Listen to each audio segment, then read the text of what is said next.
ऊर्जा का भंवर जाल। योग पद्धति हमें मनुष्य के ऊर्जा शरीर की संरचना का एक व्यापक और विस्तृत दृष्टिकोण प्रदान करती है। ऊर्जा सिस्टम में 72,000 नाड़ियां या चैनल होते हैं। ऊर्जा या प्राण इन्हीं नाड़ियों से होकर प्रवाहित होता है। ये 72,000 नाड़ियां 3 बुनियादी नाड़ियों से निकलती हैं। दाहिनी नाड़ी को पिंगला कहते हैं, बाईं नाड़ी को ईड़ा और बीच की नाड़ी को सुषुम्ना नाड़ी। ये 3 नाड़ियां ऊर्जा प्रणाली का आधार होती हैं। पिंगला पुरुष प्रकृति का प्रतीक है और ईड़ा नारी प्रकृति का। यहाँ पर पुरुष प्रकृति और नारी प्रकृति का अर्थ लिंग भेद के संदर्भ में नहीं है, बल्कि यह स्वभाव के कुछ खास गुणों से जुड़ा है। इन गुणों के प्रतीक ये 2 चैनल हैं। अगर किसी व्यक्ति की पिंगला बहुत प्रबल है तो उसमें बहिर्मुखी और खोजी प्रवृत्ति के गुण प्रमुख होंगे। अगर ईड़ा अधिक प्रबल है तो ग्रहणशीलता और विचारशीलता के गुण मुख्य होंगे। कोई व्यक्ति पुरुष है या स्त्री, उसका इन गुणों से कोई लेना देना नहीं है। आप एक पुरुष हो सकते हैं, फिर भी आप में ईड़ा ज्यादा प्रबल हो सकती है। आप एक स्त्री हो सकती हैं, फिर भी पिंगला प्रबल हो सकती है। पिंगला और ईड़ा को सूर्य और चंद्रमा की तरह भी दर्शाया जाता है। सूर्य पुरुष प्रधान गुणों का और चंद्रमा नारी सुलभ गुणों का प्रतीक है। सूर्य प्रचंड है और अपनी किरणों चारों ओर बिखेरता है। चंद्र किरणों को ग्रहण करता है और परावर्तित करता है। चंद्रमा के बढ़ने घटने के चक्र से औरतों के शरीर का चक्र जुड़ा हुआ है। आपके दिमाग के स्तर पर पिंगला तार्किक आयाम का प्रतीक है, जबकि ईड़ा सहज ज्ञान आयाम का। यह द्वैत मनुष्य जीवन के भौतिक दायरे का आधार है। व्यक्ति तभी पूर्ण होता है जब पुरुष प्रधान पक्ष और नारी सुलभ पक्ष दोनों पूरी क्षमता से काम करते हैं और उचित संतुलन में होते हैं। सुषुम्ना, जो केंद्रीय नाड़ी है, आपके शरीर विज्ञान का सबसे महत्वपूर्ण पहलू है, जिससे अधिकतर लोग आमतौर पर अनजान होते हैं। यद्यपि सुषुम्ना का 72,000 नाड़ियों से कोई लेना देना नहीं है, लेकिन फिर भी यह पूरे सिस्टम की धुरी का काम करती है। एक बार जब ऊर्जाएं आपकी सुषुम्ना में प्रवेश कर जाती हैं, तब आप में एक तरह का संतुलन बना रहता है, चाहे आपके आसपास कुछ भी क्यों ना हो रहा हो। अभी हो सकता है आप काफी संतुलित हों, लेकिन अगर बाहरी परिस्थिति चुनौतीपूर्ण है तो आप भी परेशान हो जाएंगे। ऊर्जाओं के सुषुम्ना में प्रवेश कर जाने पर आप अपने भीतर कैसे हैं, यह बाहरी परिस्थितियों पर निर्भर नहीं करता, क्योंकि सुषुम्ना 72,000 नाड़ियों से जुड़ी नहीं है। आजकल चक्रों की बहुत बातें हो रही हैं। चक्र का अर्थ है पहिया, और योग पद्धति में इसका बहुत महत्व और खास मायने हैं। आजकल व्हील अलाइनमेंट सेंटर होते हैं जो आपके चक्रों को संतुलित करने, आपके अवरोधों को दूर करने और आपकी बीमारियों, भूतकाल, वर्तमान और भविष्य का उपचार करने का दावा करते हैं। इन दिनों तमाम लोग चक्रों पर काम कर रहे हैं। यह एक बड़ी सनक बन गई है, लेकिन यह खतरनाक हो सकती है। इस सूक्ष्म और गूढ़ विषय को सावधानी और सतर्कता से संभालने का यही समय है। नाड़ियों का कोई प्रकट रूप नहीं होता, वे दिखाई नहीं देती। अगर आप शरीर को काटकर उसके अंदर खोजें तो आपको कुछ भी नहीं मिलेगा, लेकिन आप जैसे जैसे ज़्यादा जागरूक होते जाते हैं, आप देखेंगे कि ऊर्जा यूं ही यहाँ वहाँ नहीं जाती, बल्कि उसके रास्ते तय होते हैं। शरीर तंत्र में चक्र वह शक्तिशाली केंद्र है जहाँ नाड़ियाँ खास तरीके से मिलकर ऊर्जा का भंवर बनाती हैं। नाड़ियों की तरह चक्रों की प्रकृति भी सूक्ष्म होती है और उनका भी भौतिक अस्तित्व नहीं होता। वे अक्सर एक त्रिकोण बनाते हुए मिलते हैं।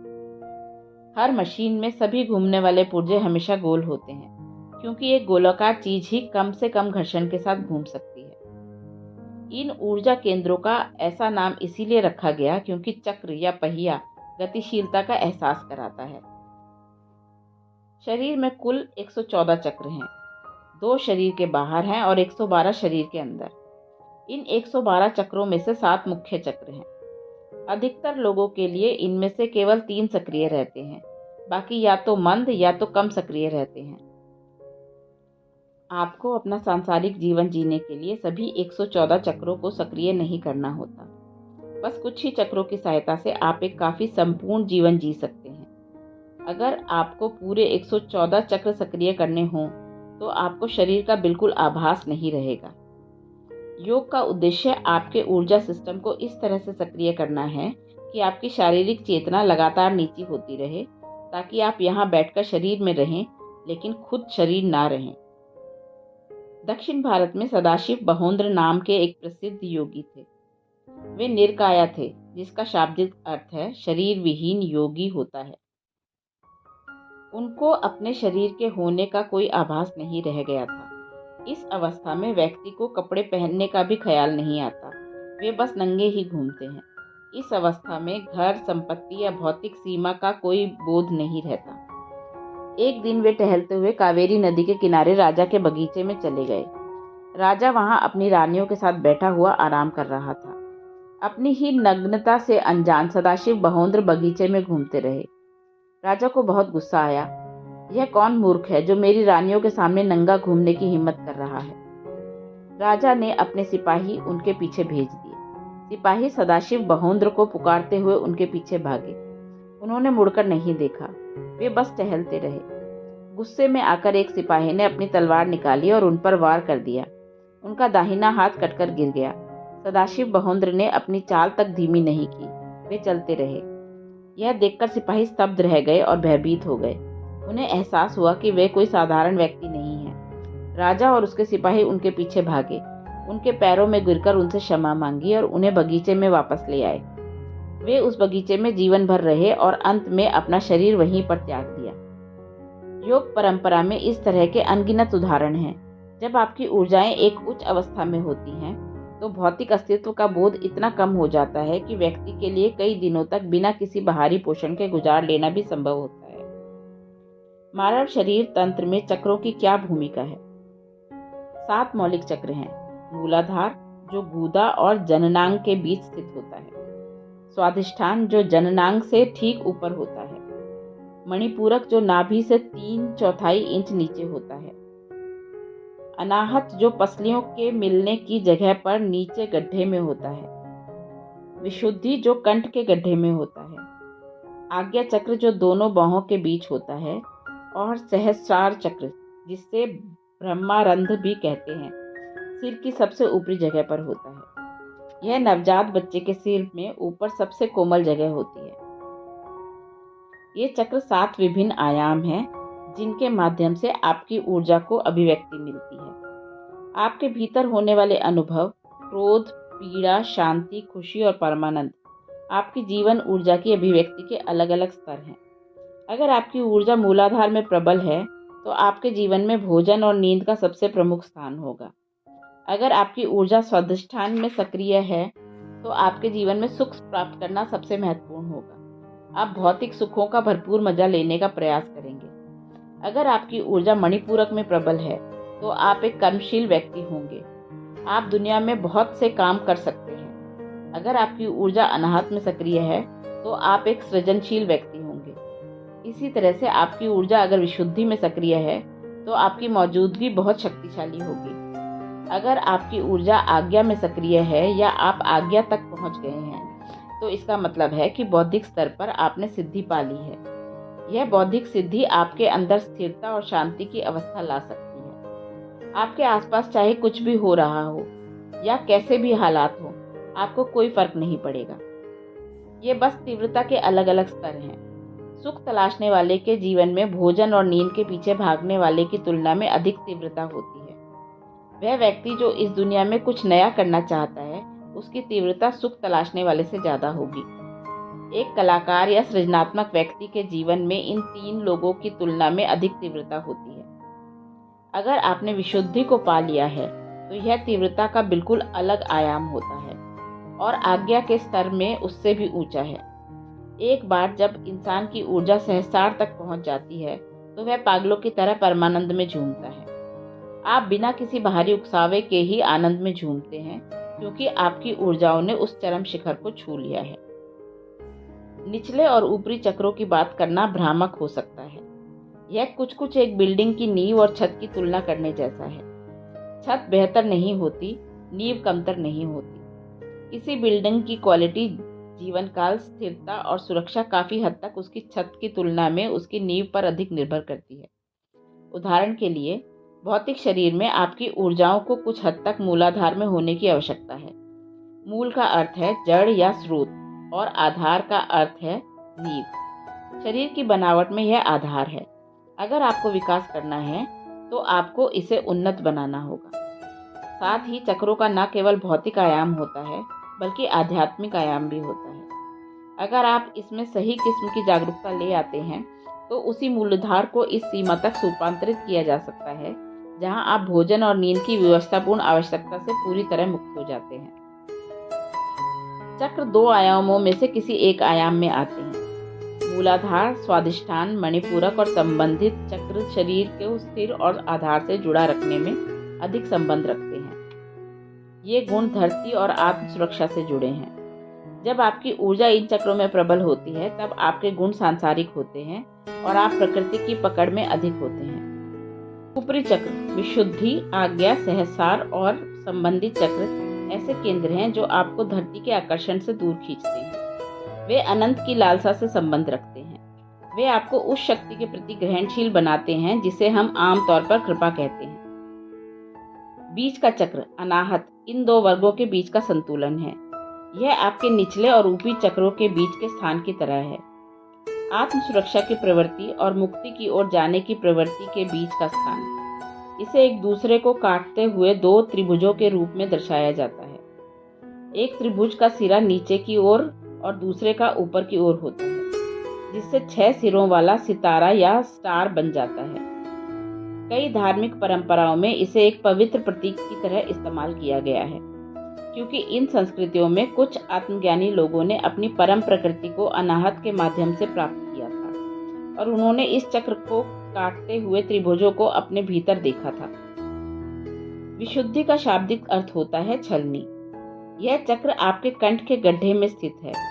अगर आपका विशुद्धि शक्तिशाली हो जाता है तो आपके पास अपने भीतर प्रवेश करने वाली हर चीज को छानने की और उसे स्वीकार करने या न करने की क्षमता होती है। या दूसरे शब्दों में, एक बार जब आपका विशुद्धि बहुत सक्रिय होता है तब आप इतने शक्तिशाली बन जाते हैं कि बाहरी प्रकृति का आप पर कोई प्रभाव नहीं होता। भारतीय प्रतिमाओं में आदि योगी को नीलकंठ यानी नीले गले वाला दर्शाया गया है, क्योंकि वे बाहरी दुनिया के विष को छानने और उसे अपने गले में रोक देने में सक्षम हैं। वे उसे अपने अंदर प्रवेश करने से रोक सकते हैं। अगर आपकी ऊर्जाएं आज्ञा चक्र में प्रवेश कर जाती हैं तो आपकी बाहों के बीच स्थित है, तो आपको बौद्धिक स्तर पर ज्ञान हो जाता है, लेकिन अनुभव के स्तर पर फिर भी मुक्त नहीं होते। भारत में 8वीं सदी में महान रहस्यदर्शी दार्शनिक आदि शंकर ने देश भर में यात्राएं की और आध्यात्मिक शास्त्रास्त्र ने अनगिनत पंडितों को हरा दिया। उनका तर्क अकाट्य था, क्योंकि आज्ञा चक्र में एकत्व का अनुभव व्यक्ति को बौद्धिक अंतर्दृष्टि और बोध का असाधारण स्तर प्रदान कर देता है। 7वां चक्र सहस्रार वास्तव में आपके शरीर के ठीक बाहर स्थित होता है। अधिकतर लोगों के लिए यह निष्क्रिय रहता है, यद्यपि आध्यात्मिक अभ्यास से यह बहुत तीव्र तरीके से जीवन जीने से आप इसे सक्रिय कर सकते हैं। अगर आप अपने सहस्रार तक पहुंच जाते हैं तो आपका अनुभव फिर केवल बौद्धिक नहीं रह जाता, वह आपके अनुभव में उतर आता है। आप अब अवर्णनीय परमानंद में गोते लगाते हैं और गहनतम रहस्यमय क्षेत्र आपके लिए खुलने लगते हैं। अगर आवश्यक शारीरिक और मनोवैज्ञानिक संतुलन पैदा करने के लिए पर्याप्त आध्यात्मिक साधना नहीं की गई हो तो कभी कभी आप परमानंद की ऐसी अवस्था में पहुंच जाते हैं जो आपके नियंत्रण से बाहर होती है। भारतीय परंपरा में इन परमानंद में डूबे रहस्यदर्शियों को अवधूत कहा जाता था। वे चेतना की इतनी बदली हुई अवस्था में होते थे कि अक्सर उनके आसपास रहने वाले लोगों को उन्हें खाना खिलाना पड़ता था और उनकी देखभाल करनी पड़ती थी, क्योंकि वे जीवन के भौतिक पहलुओं को अपने आप संभाल पाने में सक्षम नहीं होते थे। मौलिक रूप से किसी भी आध्यात्मिक मार्ग को मूलाधार से सहस्रार तक यात्रा की तरह या एक आयाम से दूसरे आयाम में विकास करने के रूप में देखा जा सकता है। योग पद्धति में कई प्रकार के आध्यात्मिक अभ्यास हैं जो व्यक्ति को अपनी ऊर्जाओं को एक चक्र से दूसरे चक्र में ले जाने में सहायता करते हैं, लेकिन आज्ञा से सहस्रार में जाने का कोई मार्ग नहीं। आपको उसमें या तो छलांग लगानी होती है या उसमें गिरना होता है। भारतीय आध्यात्मिक परंपरा में गुरु की जबरदस्त महत्ता के पीछे यह एक कारण है। आज्ञा से सहस्रार में छलांग लगाने के लिए अत्यधिक भरोसे की आवश्यकता होती है। मान लीजिए कि आपके सामने अतल कुंड है और कोई आपको उसमें कूद जाने को कहता है। ऐसा कर सकने के लिए आप या तो पूरी तरह पागल होंगे या आप में असाधारण साहस होगा या आपको उस व्यक्ति पर अटूट भरोसा होगा। बहुत कम लोग इतने पागल होते हैं कि वे अपना जीवन पूरी बेफिक्री में जी सकें।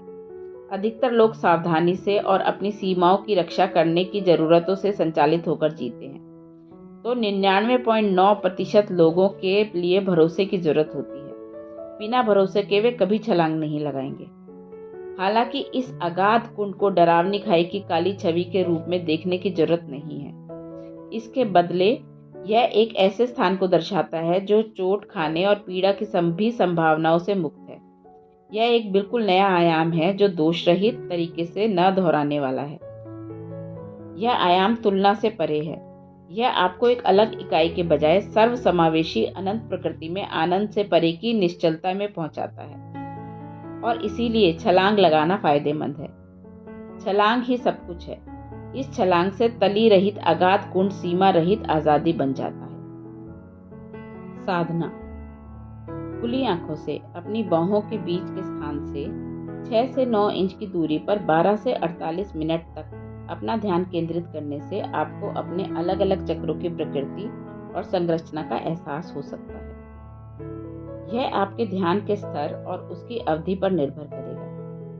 इसका बोध तनावपूर्ण बाहरी परिस्थितियों के कारण होने वाले चक्रों की अनियमित हलचल को स्थिर करने में सहायता कर सकता है।